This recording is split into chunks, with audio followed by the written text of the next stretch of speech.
Robert Plank Show, episode 352. Do a day. Let go of your past mistakes, accept responsibility, find perspective, compassion, and purpose with Bryan Falchuk.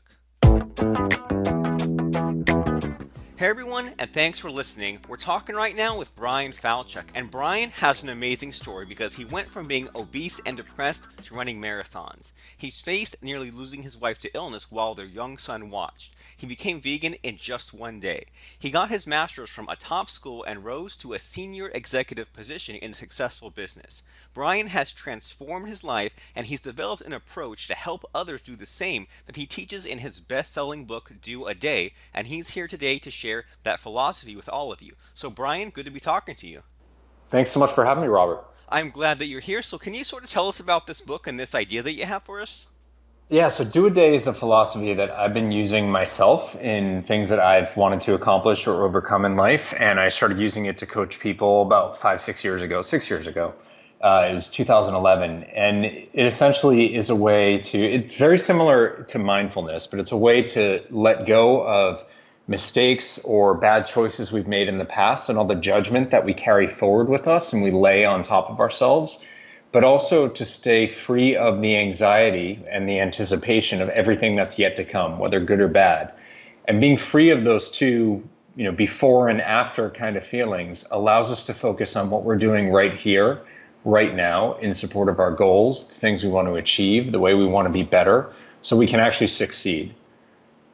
Super awesome. And this is sort of a subject that I'm really excited that we're on this because I have some questions and I feel like that there are those times when that sort of anxiety that you mentioned, it seems to Yeah. be kind of along for the ride. And I keep thinking to myself number one, okay, well, I've done all these things in the past, and then I think to myself, well, if I stop doing certain things in my business or if I kind of spend too much time doing new things, I always have that sort of almost like a superstition, well, I'm afraid to change anything because I don't want to kind of lose what I have. But then I also know that if I keep doing the exact same things, then I'm not going to get any better. And then I also sort of have this sort of issue where I feel okay, I have a ton of anxiety about the future or the uncertainty and all that. And then I think to myself, well, if I didn't have that sort of anxiety, would I also not have the drive, the motivation to do that? So I mean, is this relevant, or is this the kind of thing that you Yeah. see often?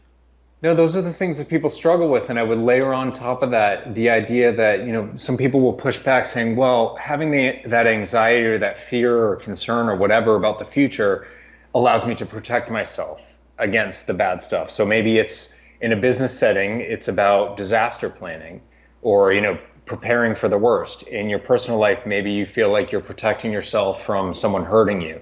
Maybe you've been hurt in past relationships and you're closed off to the person you're with now because you're afraid they may hurt you. And actually, what ends up happening is, you have to assume you're making the right choice in the first instance of who to be with or what business to be in or your strategy. But if you live today from this place of fear that someone's going to do something bad to you, you're going to act differently in relation to them. And your relationship's not going to be what it could be. It's not going to be as open. It's not going to be as trusting. It's not going to be as loving. And I find it very hard to believe, and I think most people would, that your relationship's going to be as close and powerful and honest and loving as it could be if you're not being that way with them because you've sort of prejudged them for things that have not happened and may never happen. Maybe you're even making them come to be because you're driving a wedge between yourselves. And in business, when you're overly focused on the negative, you miss out on all those positive opportunities. So if you've planned your whole strategy around protecting yourselves against what might hit you, you've completely missed the opportunity to plan for growth and challenge and expansion and something totally new because your mind is so closed off. And that's really what it boils down to is, yes, we do it from a place of protection, or with the past events, maybe it's from a place of taking responsibility. We feel like I can't let myself off the hook for what I did and I should be punished for it or I have to pay a price for it. But what we end up doing is closing our mind off. And then we miss out on our ability to achieve today because all of our mental horsepower and our emotional capacity is spent on these negative things. Okay, so as you're explaining that, what sort of goes through my head is it makes me think that maybe the problem that a lot of us have, including me, is is number one, like being super stressed out about the future, and then also being regretful about, or kind of like not being able to let go of those things in the past. And as a result, the present doesn't really exist, or like we can't enjoy the present all the time, or not enjoying it enough. Is that sort of Yeah. basically what it boils down to? Yeah, no, that's exactly what it is. I share in my book, I share a bunch of examples in the first part of the book through my own life and specific situations where I've used the philosophy just to paint that picture and to help people come to understand what it's about. And one of them that it's actually where I came up with the title of the book and the name for the philosophy, which is Do a Day, is I went vegan about 2.5 years ago, and I did it literally in one day. So there was none of this like back and forth and starting to remove some things from my diet. I literally did it cold turkey one day, and it's because it had been something I had thought about. Some of the athletes that I follow and that I look up to are vegan, and so I was getting curious about it. But I kept coming back to all of these things I may face where it would be difficult. So whatever business trips I'm on, or I'm at, a dinner with a client and we're at a steak place or something, and how do I, not eat anything, like, might make for an awkward meeting, or my son's birthday party and he wants me to have a piece of cake with him, and I can't do that because it's not vegan. So then I'm not participating in his joy. So I just had all of these what if scenarios. And what struck me is actually none of that's happening tomorrow. So I can just do it tomorrow. And I literally said out loud, I was like, I can do a day. You can do anything for a day. So I woke up the next day and I did it because none of those things were happening and I didn't need to worry about them. And that's when it struck me is that I was living with this anxiety about all the possibilities that may happen and may make it difficult and blah, blah, blah. And they were just getting in the way of my ability to achieve in the moment. So when I set aside all of that concern, I was able to just do it. And it was so easy once I freed myself of all of that pain that I was like, you know what, I'll just do it again tomorrow. And I kept doing it successive days. And I did it through days when I did have business trips. And I did it through my son's birthday and, family barbecue or whatever other event that I had painted this picture in my mind of impossibility. Someone was saying yesterday, like, what'd you do at Thanksgiving? Simple. I just didn't eat the turkey. And somehow I've survived. I ran a marathon as a vegan, and everyone's like, "Oh, you can't do that. You need protein. You need this. And you need that." No, I did it. I've got the medal to prove it, and I finished. So like, it is all very doable, but it's doable once we relieve ourselves of that pain because we start to see possibility instead of impossibility, and that's really crucial. Super awesome. And so just to make sure that I'm understanding this whole like do it a kind of concept, I've heard of this with like, people trying to quit smoking, drinking, change their diet of just, just focus on like the one day at a time. If you want to, continue that bad habit you're trying to break, well, just get through today and just, say you can do that bad habit tomorrow. And then when tomorrow comes, you just get through that day. And then you just say, well, I'll give myself permission to fall like backslide into that bad habit the following day. And if you just focus on just getting through today and not getting back into that habit, I've definitely heard of that technique. So am I hearing you right? Is this do a day kind of something similar to that? Yeah, so it's similar. I would challenge a couple pieces of that. So the first is one day at a time, similar sayings, but to me, one day at a time is about just kind of like grit your teeth and get through it and deal with it. And do a day is different from that. It's not about fighting the feeling. It's about accepting the alternate possibility and not just getting through, but actually trying to take a positive action. So you're not just like hunkering down to get through the day. You're doing things proactively in support of what you're trying to achieve. So it's not just that sort of passive, let the storm hit you and then pass. It's to make real choices. And the other piece of it is rather than saying, I can cheat tomorrow or I can do a bad thing tomorrow, tomorrow's totally irrelevant. So I don't even want to think about it. I used to do a diet that had this idea of a cheat day once a week. And I would like bank, I'd actually write down like, ooh, I want to eat this on Sunday. And I'd start to bank it. And I made, I made good on that list every Sunday. And I ate horribly every Sunday because I was almost like, I was excited for Sunday, and Sunday was the reason why I did the other 6 days. And I'm trying to flip that on its head. You don't need the bad to justify all the good. Try to find joy in the good. So don't think about tomorrow and I can smoke tomorrow.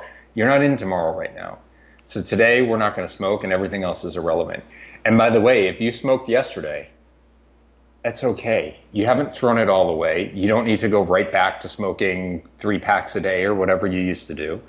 You can still make a better choice now despite that misstep. It's not a get out of jail free card. It doesn't mean it doesn't matter. You should, recognize the mistake you made and why you made it, try to get to the root cause of it.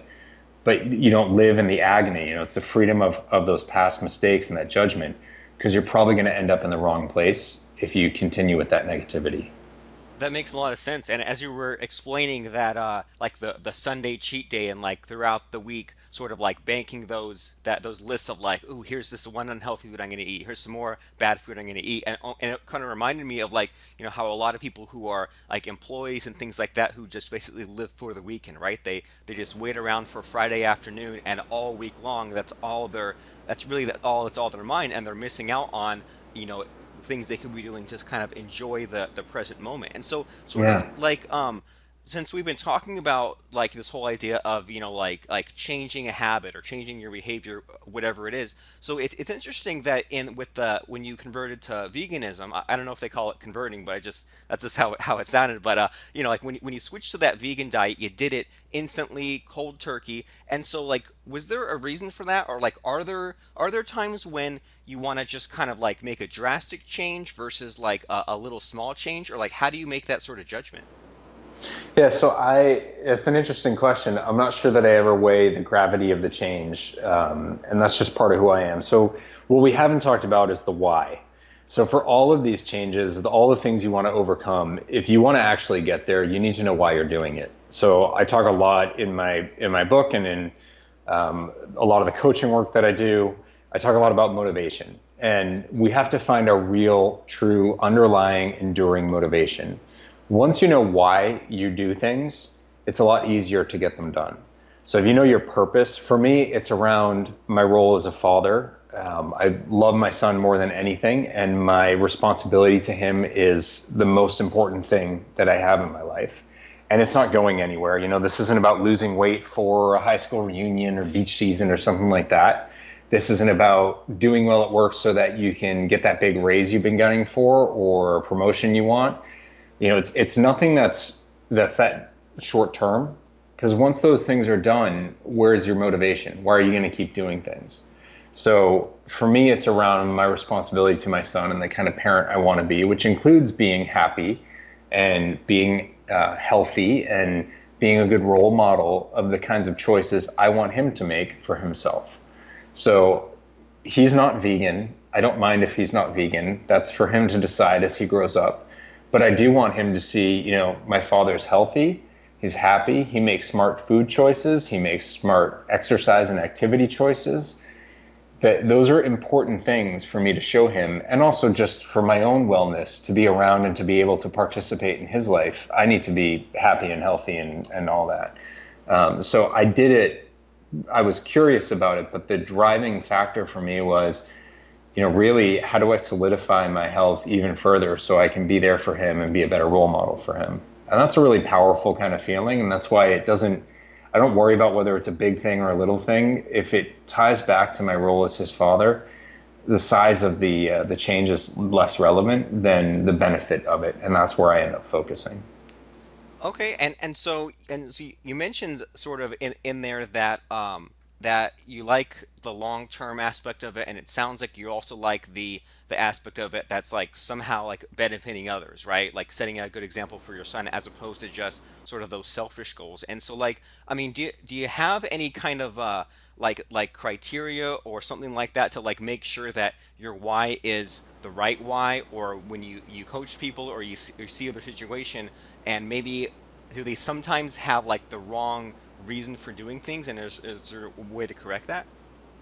Yeah, so I have four key principles of motivation that I think are really important, and then I have also four questions that I tend to ask people to help them find their motivation.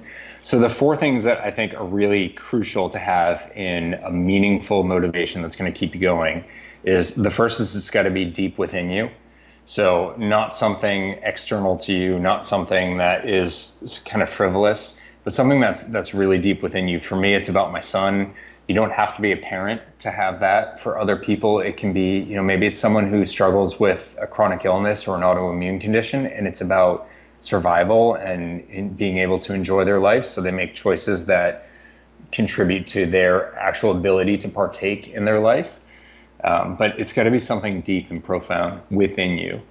It has to be something enduring. So, I'd mentioned like the high school reunion idea. I definitely have a lot of people have come to me on the fitness side looking for help with getting in shape for X event, and their wedding, high school reunion, beach season, someone else's wedding, and they want to make someone jealous, whatever it may be. These are all short-term things that, as soon as that event is done, where's their motivation? And so it's got to be something that is going to be with you throughout time. The third thing is profound, and that's really important. I sort of touched on that in the deep within you, but it has to be a major thing. It can't be something that's minor and sort of easy to blow off. It's got to stick with you through the tough moments, and that's why it needs to be profound. And the last is non-material. So, if I use the example of wanting to be a CEO.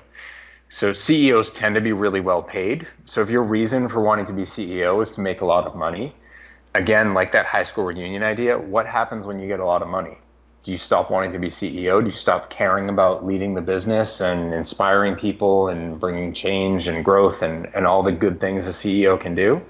Or are you doing it because you want to do all those great things, because you want to transform something, you love seizing opportunity, and you want to be able to do that, whatever these true motivations are, rather than just like, oh, I want a lot of money, or I want to be able to buy a Ferrari. Okay, well, what happens when you get the Ferrari, or what happens when you get it and then you crash it, or it breaks down, or eventually it gets old and you get rid of it?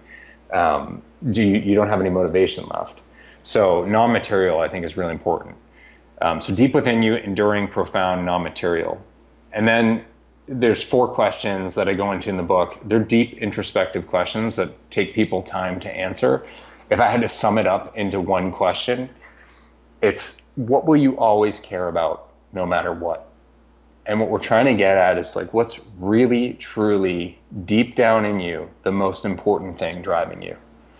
If you can spend some time with that question, you'll start to unearth what actually drives you in life. And once you understand your why, you can apply that to whatever goals you want to achieve, whatever challenges you're trying to overcome. But without knowing that, you're just sort of gonna, it's like you said, work for the weekend. Like, you're just gonna be going through the motions. And I'm not really interested in living life that way. And I think most people aren't, if they really stop and think about it. Right.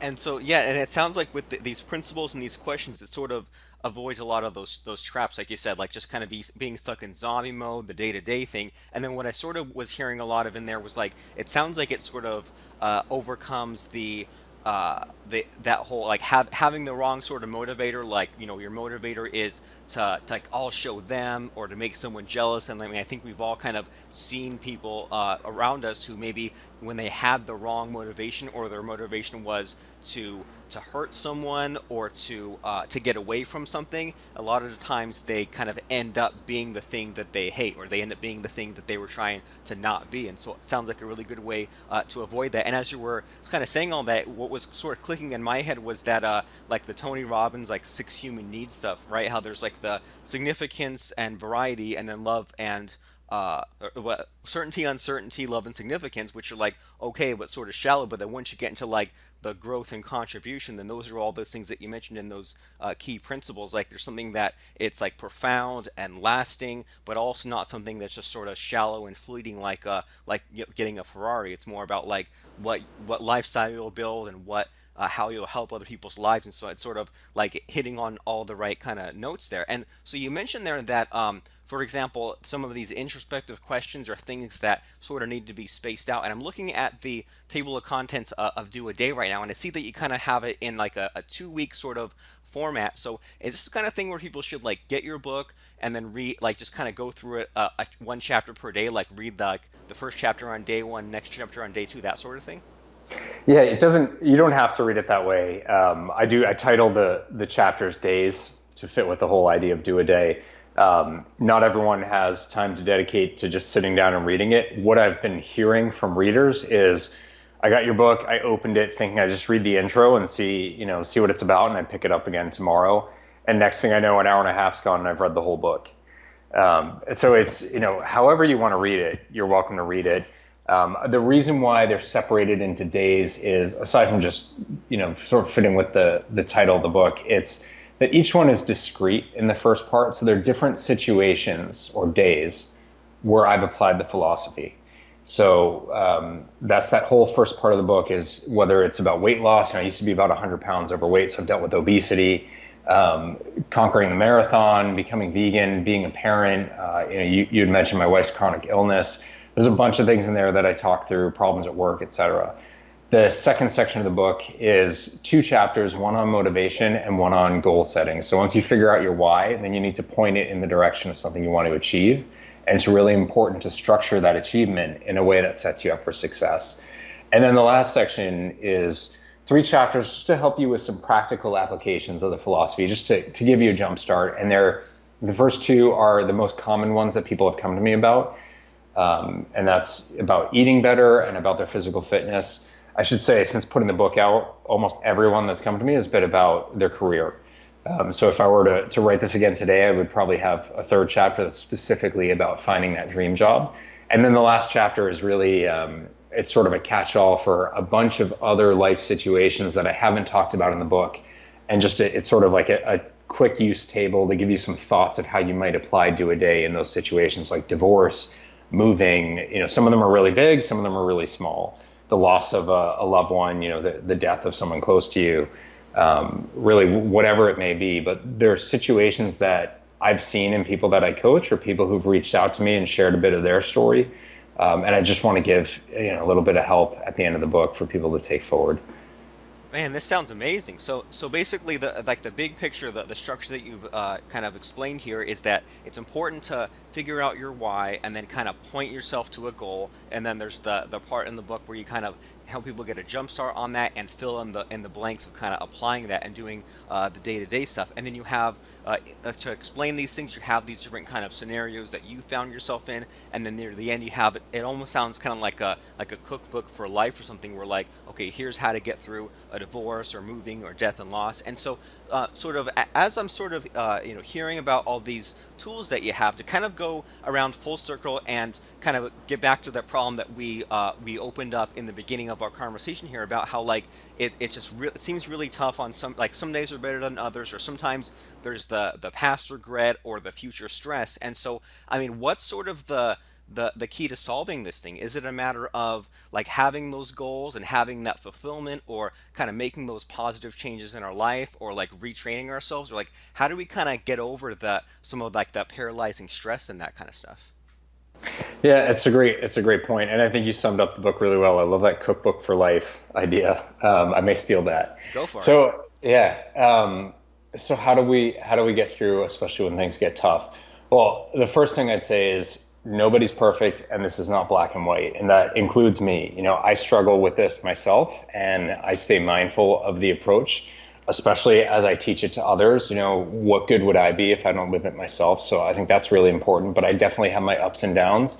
And I even talk about that in the book. There was a point in the marathon training, which was just 2015, so it wasn't that long ago. So I was definitely well versed in do a day at that point. It was actually not long before I started writing the book, and I struggled quite a bit. I made some bad calls in terms of really overthinking about the future and making some bad decisions today because of that anxiety. So it's not to say that I think you ever get fully immune to it, but it is something you can continue to apply, and you will have ups and downs, and some challenges will be easier than others, and you may not always understand why they're easier than others. But the tools are always there as long as you keep focused on your motivation. And I would say, just, and we haven't talked about this yet, but I mentioned it a few times in the book, you got to have compassion for yourself. Because when we let go of that judgment of past mistakes, that's what I'm talking about. It's about compassion. When you sit there and beat yourself up, you end up breaking through any of that positivity, any of that progress you've made. So give yourself some slack. Understand that you're human and there will be ups and downs, and you're not going to do everything perfect. But if you add up a bit of success every day, the sum total will be what you're going for, and that's okay. The journey to the top is not a perfectly straight line. It wiggles and it winds, and that's fine. That's called being human. So have that self-compassion, keep your eyes focused on what your motivation is, and let that push you forward. Super great. And as you were explaining that, the sort of the word that kept clicking in my head for that was perspective. And it's like, a lot of the times when there's like that future anxiety, sometimes I tell myself like, oh, I'm just like kind of keeping my eye on the ball or whatever. But then as you were explaining it, it's like, oh yeah, like there are times that we all have where like by overthinking or overstressing about the future, because we're kind of coming from that place of fear, like we think that we're being like super attentive at what's coming, but it's almost like if we're thinking too much about it, then we'll end up making stupid decisions in the present just because we're not really focused on the present. So sort of as you said, like it's a tough nut to crack, not going to happen overnight, but lots of interesting sort of tools and stories you have in this book. So can you tell us where to find this? Yeah, so you can go to doadaybook.com. And you can buy the book there. I have it pretty much in every channel you can imagine, every ebook format. It's in Amazon and Barnes and Noble and all over the place. You can buy it directly from me, and you can get signed copies there too. But you can also link out to social media from there. So I'm Do a Day Book, doadaybook.com, and it's at Do a Day Book on Twitter, Instagram, Facebook. I'm also personally at New Body on Twitter and Instagram. It's NEWBODI. So you can catch me on both of those accounts. But yeah, if you just go to Do a Day Book, you can find everything there. And I'm also, I've just started with a column on Inc. magazine every week talking about this kind of stuff, motivation and how to succeed in business and life, what have you. So you can also find me at Inc. magazine's website, inc.com.